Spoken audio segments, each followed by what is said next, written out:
Hi guys, magandang gabi. Ngayon po ay December 31, 2023. So, alas 9 na po ng gabi guys at syempre tapos na po akong makapagluto. So, ayun, dito ako ngayon sa kwarto namin. Sobrang makalat guys kasi mataas din yung mga araw na puro na lang ako trabaho kasi nga straight duty kami. So yun guys, ito naman ang aking asawa guys, oh. Nag-ano yan siya, naggamot sa sarili niya kasi hindi ko na siya maasikaso kasi pagod na din ako guys.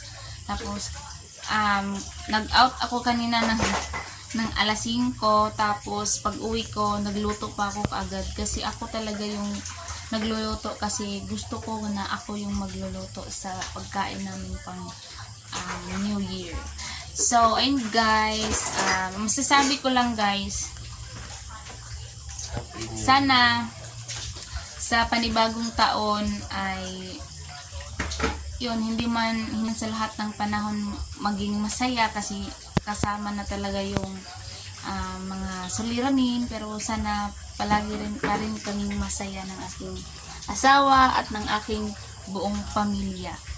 At syempre guys, Happy New Year po sa lahat. Guys, kaunti lang yung namin, meron lang kaming spaghetti, mango float, yun lang talaga guys. At isang klaseng ulam, tapos meron din kami yung sa dessert namin ay meron kaming buko salad at saka macaroni.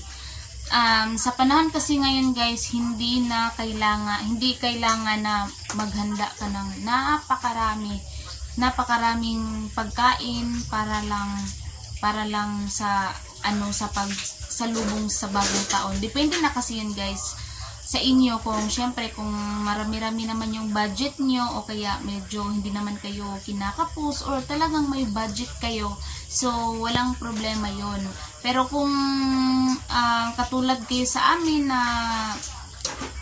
pahirapan ng kumita ng pera, kaya ang importante lang guys, magkasama kayong lahat at syempre merong kaunting handaan lang, kahit spaghetti lang, biko lang, kasi ang pinaka-importante ay meron kayong pagsasaluhan na kaunti at magkasama kayo sa inyong buong pamilya.